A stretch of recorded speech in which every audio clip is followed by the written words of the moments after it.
Hi, போன சம்மில் but joint வச்சு எப்படி எஃபிஷியன்சி கண்டுபிடிக்கிறதுன்னு பார்த்தோம். இந்த சம்லையுமே பட் ஜாயிண்ட் வச்சு எஃபிஷியன்சி ஆஃப் ஜாயிண்ட் கண்டுபிடிக்க போகிறோம். அதில் போல்ட் வந்து கிறிஸ்கிராஸாக இருக்கிறத வச்சு பார்க்க போகிறோம். ஸோ இப்போ வந்து இதோட பிளேட்டோட திக்னஸ் வந்து 16 mm கொடுத்துருக்காங்க. அதே மாதிரி இந்த பக்கமும் 16 mm வச்சு இதோட பிளேட் இருக்குது. அதுக்கு மேலே கவர் பிளேட் வந்து 10 mm கொடுத்துருக்காங்க. கீழேயும் 10 mm கவர் பிளேட் கொடுத்துருக்காங்க.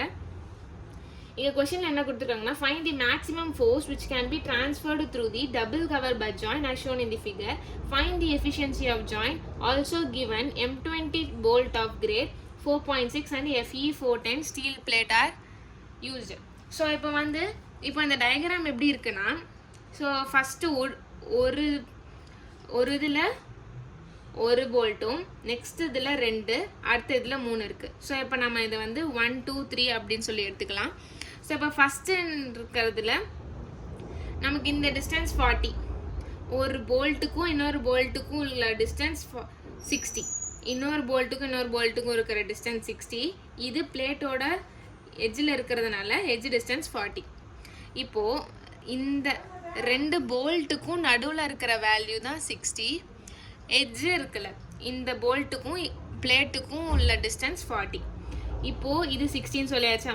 இப்போ 40 இது, அது கூட இது 60, அடுத்த போல்ட்டு 60, அப்போ இங்கே 40, அப்போ மொத்தமாக இங்கே 200. அதே மாதிரி இதுக்கும் 2 போல்ட்டுக்கும் நடுவில் வேல்யூ வந்து 30 இருக்குமா. அந்த 30க்கு சென்டரில் தான் இன்னொரு செகண்ட் இதில் போல்ட் வேல்யூ இருக்குது. இப்போ இந்த போல்ட்டு கூட 30 ஆட் பண்ணும். 40 + 30 70 வரும் இந்த டிஸ்டன்ஸு. இதுக்கு 60, இங்கே ஒரு 70, அப்போ மொத்தமாக 200. அப்போது இந்த இடம் வரைக்கும் 70 இருக்குது. அடுத்ததுக்கு அது கூட எவ்வளோ ஆட் பண்ணும், இந்த 60ல் பாதி ஆட் பண்ணும், அப்போ 30. அப்போ அது கூட 70 கூட 60 ஆட் பண்ணால் 100. இது ஒரு 100, இது ஒரு 100. ஸோ மொத்தமாக இங்கே ஒரு 200 இருக்குது. ஸோ இதுதான் இந்த கண்டிஷன் டயக்ராம் கொடுத்துருக்காங்க. ஸோ கிவனில் என்ன கொடுத்துருக்காங்கன்னா B = 200 mm. திக்னஸ் வந்து பிளேட்டோட திக்னஸ் தானே பார்க்கணும், அப்போது 16 mm. அடுத்தது வந்து இதோட டயாமீட்டர் M20 கொடுத்துருக்கிறதுனால இதோட டயாமீட்டர் வந்து 20, D0ஓட வேல்யூ 22. ஸோ இப்போ கிரேட் 4.6க்கு FUB = 400 Nm/mm². அடுத்தது FY வந்து 250 Nm/mm². FU வந்து 410 Nm/mm. அடுத்தது ஃபஸ்ட்டு ஸ்டெப் 1 வந்து shear capacity of bolt. So page number என்னது 75ல் VDSB = VNSB / Γ/MB. ஸோ அந்த NSB அதில் ஃபார்முலாலே கொடுத்துருக்கும். ஸோ VNSB = FUB / அந்த ஃபார்முலா ஃபுல்லாக கொடுத்துருக்கும். இது பட் ஜாயிண்ட்டுன்னும் போது NN value 1, NS value 1. So அதை வச்சு சால்வ் பண்ணுவோம். ஸோ இதெல்லாமே சால்வ் பண்ணோன்னா நமக்கு இந்த வேல்யூ வரும். ஸோ VDSBயை கண்டுபிடிக்கனா டிவைடட் பை 1.5, அதில் 1.5 பண்ணுறோம். VDSBயோட வேல்யூ எனக்கு இது வந்திருக்கு. ஃபார் 6 போல்ட் அப்படின்னும் போது நம்ம இன்டூ 6 பண்ணால் எனக்கு 619 வரும். அடுத்தது வந்து ஸ்டெப் 2 வந்து bearing capacity of bolt. Bearing capacity of bolt அதே பேஜ் நம்பர் 75ல் இருக்கும். பேஜ் நம்பர் 75ல் DPB = VNPB / Γ/MB. ஸோ அதுவுமே பேஜ் ஃபார்முலாவில் இருக்கும். அந்த இதெல்லாமே சப்ஸ்டியூட் பண்ணி இப்போ ஃபஸ்ட்டு கேபிக்குன்னும் போது ஒன்றுத்துக்குமே கண்டுபிடிக்கணும். ஏன்னா இது 3rd, இது 2nd, இது 1st. ஸோ அப்போது ஒன்றுத்துக்குமே மாறும். அதனால கேபி வேல்யூ ஃபஸ்ட்டு 1க்கு 3 இருக்குல்ல, இது எடுக்கிறோம். 3rd 1க்கு E / 3D0 40 / 3 × 22. ஸோ பண்ணனா 0.60. ஸோ எப்பயுமே அந்த 4 கண்டிஷன் இருக்குல்ல, அந்த கண்டிஷன் சால்வ் பண்ணி எது லீஸ்ட்டாக இருக்கோ அதை நம்ம எடுத்துக்கிறோம். நெக்ஸ்ட் ஒன் வந்து செகண்ட். ஃபஸ்ட்டுக்கு இப்போ நம்ம ஃபஸ்ட்டு நம்ம இதை போட்டோம், 3rd 1 போட்டோம். இப்போ நெக்ஸ்ட்டு செகண்ட் 1 போட போகிறோம். செகண்ட் 1 போடும்போது நம்ம என்ன சொல்லியிருந்தோம், இந்த டிஸ்டன்ஸ் இது கூட 40 + 30 எவ்வளோ 70. ஸோ அதனால் இதோட எட்ஜ் டிஸ்டன்ஸ் எவ்வளோ வரும், எட்ஜ் டிஸ்டன்ஸ் வந்து 70 வரும். மீதி எல்லாமே சேம் தான். அப்போது இங்கே 1.06 வருது, மீதி எல்லாமே இதே தான். ஸோ அப்போ இந்த 4 வேல்யூவில் எது கம்மியாக இருக்குது, 0.659. ஸோ இந்த செகண்ட் 1க்கு 0.6 659 kb வேல்யூ வருது. அதே மாதிரி ஃபஸ்ட்டுக்கு என்ன சொல்லியிருந்தேன், ஃபஸ்ட்டு 40 + 30 + 30 மொத்தமாக 100. ஸோ அப்போது எட்ஜ் வேல்யூ 100 / 3 × 22 பண்ணால் 1.51 வரும். ஸோ மீதி 4 வேல்யூமே வந்து செக் பண்ணும்போது எது லீஸ்ட்டு பார்க்கும்போது 0.659 தான் இருக்குது. ஸோ அதனால் அதை அடாப்ட் பண்ணிக்கிறோம். ஸோ VNPBயில் சப்ஸ்டியூட் பண்ணி நமக்கு ஒரு வேல்யூ வரும். ஸோ இந்த இடத்துல எப்படி பண்ணுறோன்னா, ஃபஸ்ட்டு ஒன் வந்து 3 தானே இருக்குது, எட்ஜ் டிஸ்டன்ஸ் 3 இருக்கா, 3 போல்ட் இருக்கிறதுனால இன்டூ 3 பண்ணுறோம். ஃபஸ்ட்டு இதுக்கு 3 கூட இன்டூ பண்ணுறோம். நெக்ஸ்ட்டு போல்ட் வேல்யூ எத்தனை இருக்குது, 2. அடுத்து 2ஆல் இன்டூ பண்ணுறோம்.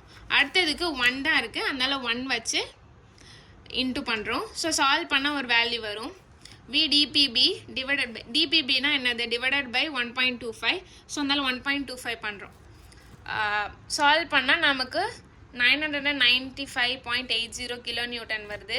ஃபஸ்ட் 6 போல்ட்டுக்கு போட வேண்டாம், ஏன்னா நம்ம தனித்தனியாக இங்கேயே சால்வ் பண்ணிட்டோம். ஸோ அதனால 6 போல்ட்டுக்கு இன்ட்டு போட வேண்டாம். நெக்ஸ்ட்டு ஸ்டெப் 3 வந்து என்னது, ஸ்ட்ரென்த் ஆஃப் போல்டோட ஃபார்முலா என்னது, least of shear capacity and bearing capacity. So அப்போது இது 995, எனக்கு ஷியர் கெப்பாசிட்டி வேல்யூ வந்து என்ன வந்துச்சு, 619 வந்துச்சு. ஸோ அதனால் நம்ம வந்து ஸ்ட்ரென்த் ஆஃப் போல்ட்டுக்கு 619 எடுத்துக்கிறோம். நெக்ஸ்ட்டு ஸ்டெப் 4 வந்து strength of plate. Strength of plate வந்து பேஜ் நம்பர் 32. பேஜ் நம்பர் 32ல் TDN = 0.9 ANFU / Γ/ml. ஸோ ஏஎனோட வேல்யூ புக்கு 33ல் இருக்கும். ஏஎன்னுக்கு வந்து எப்படி நம்ம கேபி வந்து 3 வேல்யூக்கு சப்ஸ்டியூட் பண்ணமோ அதே மாதிரி ஏஎன் வேல்யூமே 3த்துக்குமே சப்ஸ்டியூட் பண்ணோம். அதோட வந்து பிரெத்து வந்து மொத்தமாக வந்து 200. அதுக்கப்புறம் ஃபஸ்ட்டு ஒன்னுக்கு சால்வ் பண்ணும்போது ஒரே ஒரு போல்ட் தானே இருக்குது, அதனால் 1 எடுத்துக்கிறோம். 1 இன்டூ D and D0 எல்லாமே ஒன்று தான். ஸோ அதனால் 22. ஸோ இதோட திக்னஸ் நமக்கு என்ன கொடுத்துருந்தாங்க, 16. ஸோ அதனால் இன்டூ 16 பண்ணும்போது நமக்கு ஏஎனோட வேல்யூ 1 வந்திருக்கு. நெக்ஸ்ட்டு செகண்ட் ஒன்னுக்கு 2 போல்ட் இருக்கிறதுக்கு பண்ண போகிறோம். அப்போது அதில் எத்தனை போல்ட் இருக்குது, n வேல்யூ 2. அப்போது இன்டூ 2 n இருக்கிற இடத்துல மட்டும் சேஞ்ச் பண்ணி ஆன்சர் கிடைக்கும் ஏஎன் வேல்யூ அது. அதே மாதிரி தேர்ட் ஒன்னுக்கு 3 போல்ட் இருக்குது, அதனால 3 n வேல்யூ 3 வச்சு சப்ஸ்டியூட் பண்ணுறோம். ஸோ இப்போ அந்த கிடைச்ச 3 ஏஎன் வேல்யூமே டிடிஎனில் சப்ஸ்டியூட் பண்ணோம். ஃபஸ்ட் ஒன்னுக்கு சப்ஸ்டியூட் பண்ணோம். செகண்ட் ஒன்னுக்கு பண்ணும்போது இப்போ இதில் ரொம்ப இம்பார்ட்டன்ட் ஸ்டெப் வந்து TDN = 0.9 ANFU / Γ/ml. இதுதான் ஃபார்முலா. இப்போ ஃபஸ்ட்டு ஒன்னுக்கு பார்க்கும்போது 1 போல்ட் இருக்குது, அதுக்கு முன்னாடி என்ன இருக்குதுன்னு பார்க்கணும், பிளேட் தான் இருக்குது. ஸோ அதனால் எதுவுமே பண்ண வேணாம். ஸோ அப்போ கிடைச்ச வேல்யூவை அப்படியே சப்ஸ்டியூட் பண்ணிக்கணும். செகண்ட் ஒன் பார்க்கும்போது இது தானே செகண்ட் ஒன்று. அப்போ செகண்ட் ஒன்னுக்கு பார்க்கும்போது அதுக்கு முன்னாடி எத்தனை போல்ட் இருக்குது, 1 இருக்குது. ஸோ அதனால் ஷியர் கெப்பாசிட்டியோட வேல்யூ 103.274 ப்ளஸ் பண்ணணும். தேர்டு ஒன்னுக்குன்னும் போது தேர்டு 1 போல்ட் பார்க்கும்போது எத்தனை போல்ட் இருக்குது, 1 2 3 இருக்கா. அப்போது கிடைச்ச வேல்யூவோட ப்ளஸ் 3 × 103.274 அது கூட இன்ட்டு பண்ணணும். ஸோ சால்வ் பண்ணனா TDN கிடச்சிருக்கு. இந்த 3 TDN 1 2 3 இந்த 3 TDNல எது லீஸ்ட்டாக இருக்குன்னு பார்க்கணும். அந்த லீஸ்ட்டை எடுத்து ஸ்ட்ரென்த் ஆஃப் பிளேட்டுக்கு நம்ம சப்ஸ்டியூட் பண்ணுவோம். TDN = 840.095 kN. ஸ்டெப் 5 வந்து strength of joint. Strength of joint எப்படி நம்ம கண்டுபிடிப்போம், ஸ்ட்ரென்த் ஆஃப் போல்ட்டும் ஸ்ட்ரென்த் ஆஃப் பிளேட்லும் எது லீஸ்ட்டாக இருக்கோ அதை நம்ம எடுத்து எழுதுவோம் ஸ்ட்ரென்த் ஆஃப் ஜாயிண்டில். அடுத்தது strength of solid plate step 6, அதுவுமே பேஜ் நம்பர் 32ல் இருக்கும். TDG = AGFY / Γ/m0. ஏஜியோட ஃபார்முலா வந்து B × T. பிரெத்து வந்து நமக்கு 200, திக்னஸ் வந்து 16. ஸோ சால்வ் பண்ணால் 3200 mm² வரும். அதை சால்வ் பண்ணும்போது நமக்கு ஒரு வேல்யூ வரும். அடுத்தது ஸ்டெப் 7 வந்து efficiency. Strength of joint / strength of solid plate × 100. Strength of ஜாயிண்டோட வேல்யூ எனக்கு என்ன, 619 / நமக்கு இப்போது சாலிட் பிளேட்டோட வேல்யூ கிடச்சிது, அதையுமே டிவைட் பண்ணி × 100 பண்ணால் எனக்கு எஃபிஷியன்சி வேல்யூ கிடச்சிரும். இப்போ கொஷனில் எனக்கு மேக்ஸிமம் ஃபோர்ஸ்ன்னு மென்ஷன் பண்ணியிருக்காங்க. ஃபைண்ட் தி மேக்ஸிமம் ஃபோர்ஸ் அப்படின்னு மென்ஷன் பண்ணியிருக்கும் போது எனக்கு கிடைச்சிருக்க ஸ்ட்ரென்த் ஆஃப் ஜாயிண்ட் வேல்யூவும் டிவைடட் பை 1.5 ஃபோர்ஸ் எதுவுமே கொடுக்கல அப்படின்னும் போது டிவைடட் பை 1.5ஆல் டிவைட் பண்ணணும். டிவைட் பண்ணி கிடைக்கிற வேல்யூ தான் மேக்ஸிமம் ஃபோர்ஸ். தேங்க்யூ.